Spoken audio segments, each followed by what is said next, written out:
네, 고발사주 의혹의 핵심 인물 중 한 명인 손준성 대구고검 검사장의 1심 재판에서 실형이 선고됐습니다. 검찰의 선거 개입, 국기문란이란 비판이 커지고 있는데요.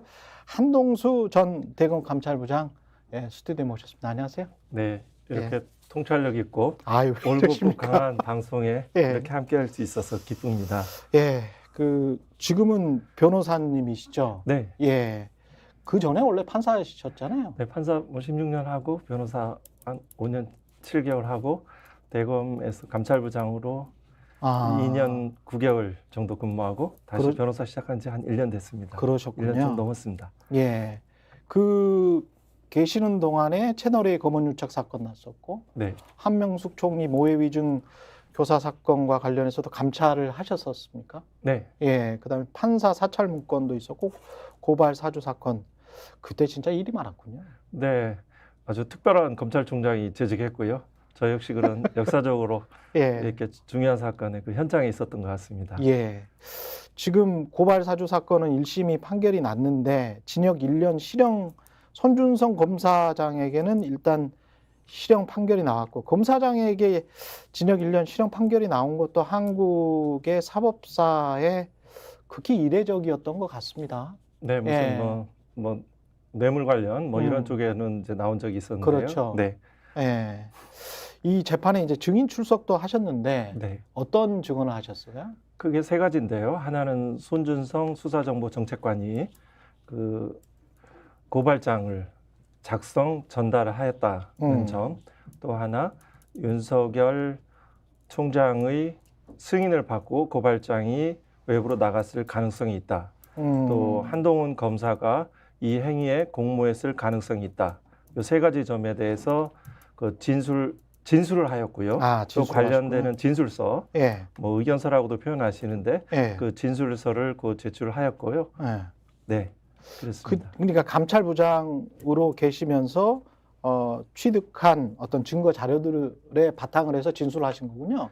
저는 이제 대검 내부에서 제가 검찰의 심장부라고도 표현하는데 내부 의사결정 과정들을 제가 그 경험을 했고요. 그러네요. 그리고 또 이 고발 사주 사건 관련해서는 그 공익신고자인 조성은 그 제보자를 실제 제가 영상 녹화를 제가 조사자로서 좀 진행을 했고요.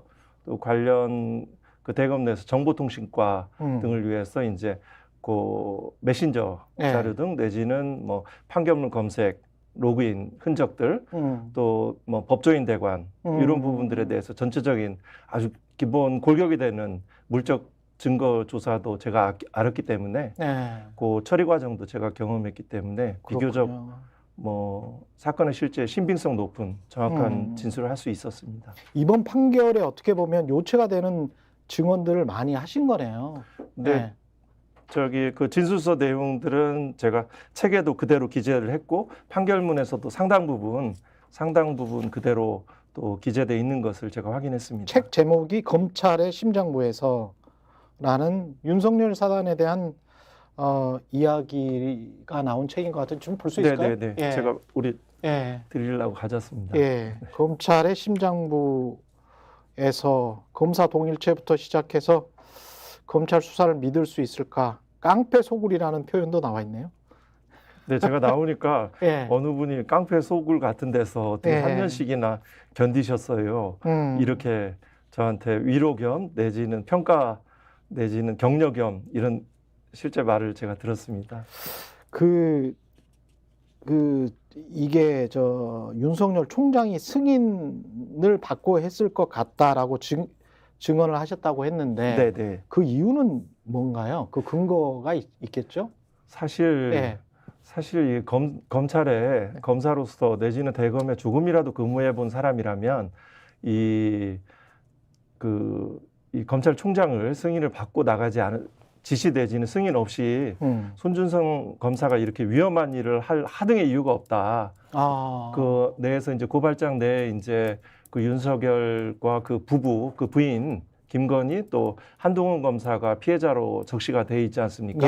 수사정보정책관은 뭐 직제상으로는 대검 차장검사 밑에 있지만 이 직보하는 관계거든요. 매일 아침에 대검 부장들보다 앞서서 매일 아침에? 네, 매일 아침에 뭐 대검 부장들 중에서 특별히 이제 반부패부장이나 공공수사부장이나 형사부장 아주 특별한 언론에 나오는 이런 부장들 그 전에 그 앞에서 이제 대변인하고 수사정보정책관을 매일 직보하는 이런 체계로 후보체가 운영돼 있습니다. 예. 그래서 그런데 매일 이 수사정보정책관이 총장의 눈과 귀이고 실제 이 시기에서는 머리 역할도 좀 했습니다. 어떤 로펌 변호사처럼 이렇게 역할을 했기 때문에 이 과정에 대해서 이런 위험한 일을 혼자 독자적인 판단해서 임의로 작성해서 더군다나 정당에 이렇게 고발장을 접수했을 리는 정말 그 가능성은 제로에 가깝다고 이렇게 봅니다. 그렇군요.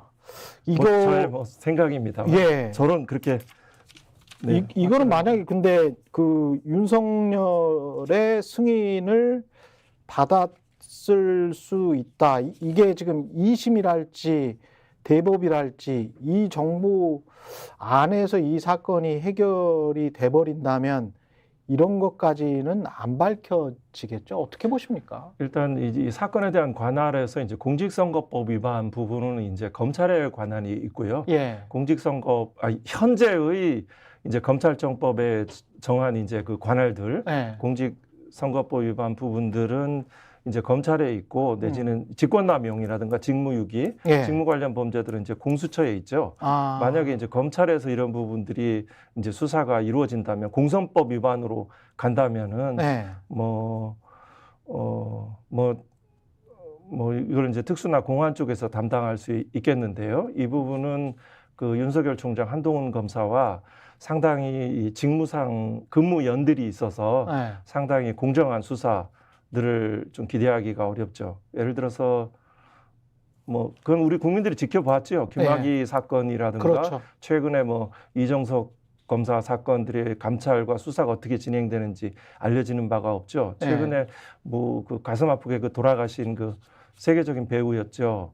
그 이모 배우 같은 경우에는 그 수사 상황들이 경찰 단계에서 뭐 그런 중요 사건은 경찰 독자적으로 진행되는 게 아니고 보고되는 그렇죠. 이런 사건들인데 그 수사 상황들이 보고될 정도로 수사가 아주 압박감 있게 진행됐잖아요. 예. 이 편파적인 이런 분들이 있기 경험해서 뭐 철저한 수사가 뭐 기대하기는 어렵지만 그렇지만 또 할 수 있는 데까지 최선을 다해서 해가는 거죠.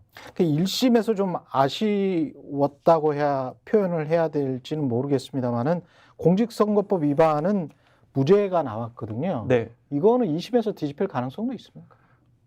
공직선거법 위반에서는 이제 선거에 영향을 미치는 행위가 그 증거가 부족하다는 점들이 이제 1심 이제 판결의 이제 기본적인 요지인데요. 이 부분에 대해서는 법리상으로도 이 공직선거에 영향을 미치는 행위는 이 선거 헌법재판소의 전원재판부 결정에 따르면 이 부분은 판결에 적시되어 있지는 않더라고요. 선거 과정과 결과의 변화를 일으키거나 그와 그러한 영향을 미치는 일체의 행동을 말합니다. 구체적인 선거 결과에 영향을 미친다는 결과의 발생을 요구하지 않는 위헌범이라고 합니다. 그렇기 때문에 이 법리상으로도 여러 가지 공선법 위반에 해당된다고 이렇게 보는 견해가 상당히 많고요. 저도 그렇게 봅니다. 또 하나 또 뭐 세부적으로 필요하다면 증거 추가적인 입증도 가능을 하고 또 필요하다면 뭐 공소장 변경의 영역도 가능을 하죠. 그래서 또 무엇보다 중요한 거는 공수처 공판수행검사의 그 의지와 그 전문성 그리고 그 재판부는 직권주의적 요소가 있습니다. 이 실제 진실을 발견하기 위해서 필요하면 이 적극적인 뭐 증인신문도 채택할 수도 있습니다. 직권적으로 이러한 실체 진실을 발견하고 왜냐하면 이거는 민주주의 지금 국기라고 표현하셨는데 그렇죠. 국기는 물론 사건이죠. 다른 게 뭐냐면 검찰권은 한국의 민주주의에 미치는 영향이 대단히 심대하지 않습니까? 이 사람들만 기소권을 가지고 있는데요. 네네. 완전히 독점을 하고 있죠. 그래서 이제 그 자체가 선거에 미치는 영향들이 굉장히 크죠. 특히 선거의 임박한 시점, 이 시점도 그렇지 않습니까? 4월 3일 날, 네. 4월 10, 그 전에 무슨 우리는 많이 경험을 했습니다. BBK 사건도 그렇고 또 여러 가지 뭐 한명숙 전 총리 사건도 이렇고 그분의 유무죄 판단과 별개로 그 수사 자체와 기소 자체가 그 민심에 영향을 미친다는 점입니다. 네. 그러한 점들이 더군다나 일개 개개검사도 아닌 대검의 심장 대검이라고 하는 최상층부의 검찰총장의 그런 그 관여하에서 이루어질 가능성이 매우 높다는 점에서 이 점은 굉장히 심각하게 바라봐야 되는 사건이죠. 스픽스는 말하는 언론입니다. 대세는 유튜브, 그중에서 스픽스. 좋아요, 댓글, 구독, 알림 설정. 여러분이 저희를 사랑해 주시고 우리가 여러분을 사랑하는 4가지 방법입니다.